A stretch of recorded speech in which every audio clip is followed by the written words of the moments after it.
Hey YouTube, DosmRider here with my review of S.I.C. Kiwami Tamashii, Kamen Rider Wild Chalice, or Chalice, or Chalice if you want to say it that way, whatever, it doesn't really matter to me. So yeah, I'm doing this review at night. As per popular request, in my first two Figure Arts Week videos, people said they liked the nighttime setting and the lighting was better. Unfortunately, I couldn't film the rest of Figure Arts Week in that due to, just time.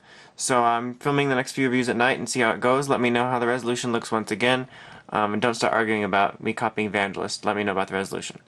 Okay, so as usual with these reviews, let's go ahead and get started with the packaging. Once again, just like with the last release, which I believe they started this trend with Blade, is they put the name on the side. It says Wild Chalice right there. Or Chalice, or whatever. I might mess it up several times and say it differently, but whatever. Anyway, I like the way they do this and write it on the side in this very stylized look. It looks really neat. Obviously it says S.I.C. Kiwami Tamashii right here. Masked Rider Wild Chalice. Or Chalice. God damn it, I'm sorry. Anyway, pictures here. On the back there's a Rouse card. It looks nice. Nothing on the side since it's clear. Let me turn the light off just for a sec. No, it's not going to do it. Sorry about the glare then. Anyway, some nice pictures of him here being posed. And then once again shows what now smaller advertisements for the rest of the other SIC lines. Okay, so let's go ahead and go over the accessories for what this guy comes with first. Just fell back. He comes with 3 different sets of hands. There's 2 closed fists which are on him. And then he's got 2 kind of splayed splayed open action fists here. And then he's got 2 I'm gonna hold some things hands right here. And then he's got the Wild Slashers, I believe they're called. They are very nicely detailed. As you can see, the sculpt and detailings on these things are really great. And yeah, they look good. We'll show those in his hands possibly in a minute.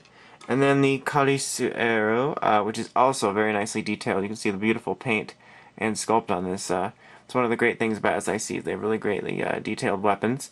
For those of you wondering, this is not his regular form. If you haven't seen Blade, I haven't seen it all the way through either, but I know that this is his ultimate form.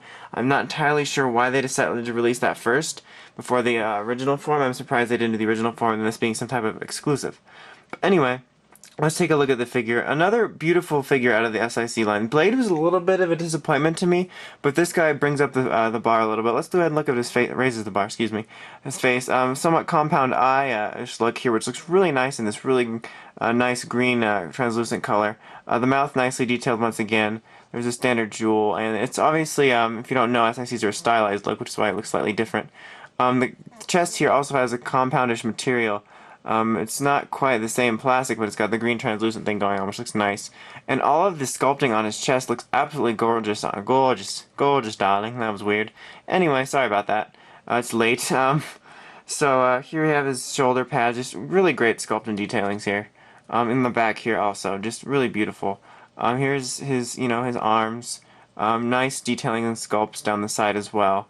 Both arms. The belt also done very well. There's even a little card slit here, which is a nice attention to detail that they really didn't have to do, but they went ahead and did it. The legs also great paint detailing and sculpt. Really appreciated. Articulation-wise, pretty much using the standard articulation. His shoulder pads do lift up and they come off. God dang it. This is turning. Something I can note now is that these are on a ball joint, which is interesting. They do come up. And his arm is on a nice joint here, rotates around. Double joint. Oh, is it a double joint? Actually, it's not a double joint, I believe.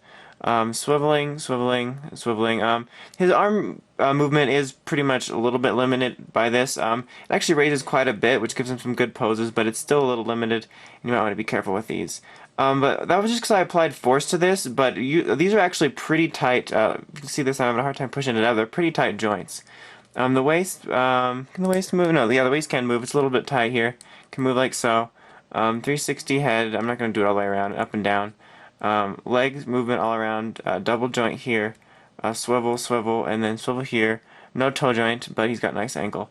So very good articulation on these guys, and I have to say, I've gotten several messages and comments and just talking to people in general about these Kiwami figures about loose joints, and I only have one problem with one of my Kiwamis, which is a Hibiki, which is only one of his fists that you switch out, which is loose.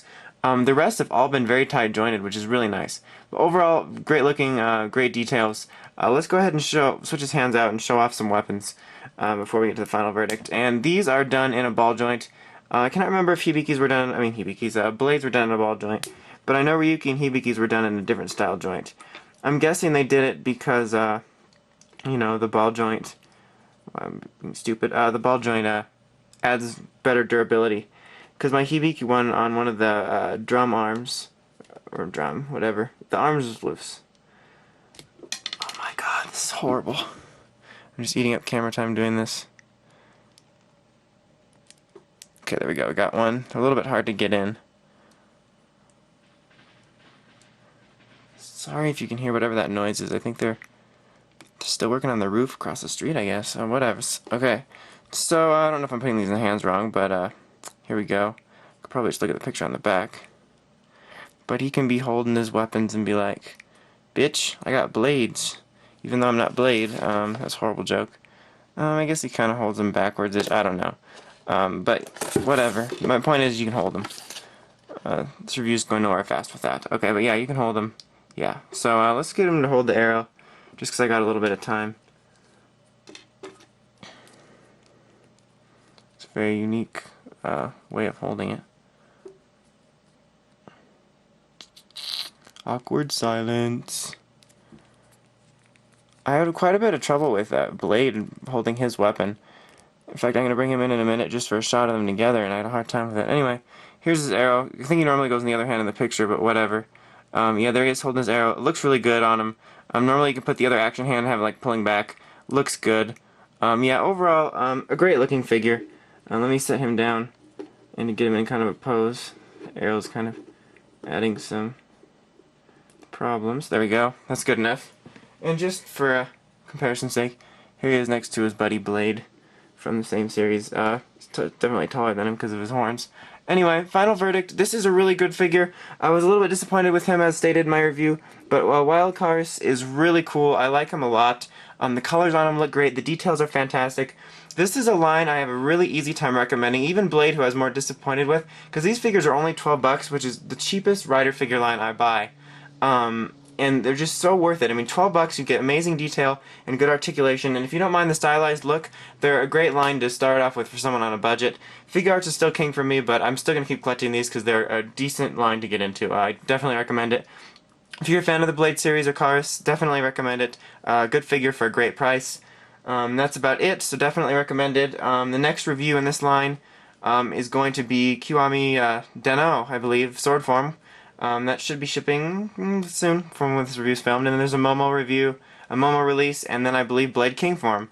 And I believe this has been my, this is the first Kiwami review in a while. There was a long gap between Blade and Chalice. So anyway, enough rambling. That's for the vlog. So until next time, check out a little written review for this guy at DosmRider.wordpress.com, and check out the podcast at shukuenshinobi.podbean.com with myself, JediMon, and the Shukuenshinobi. So until next time, it's DosmRider signing out.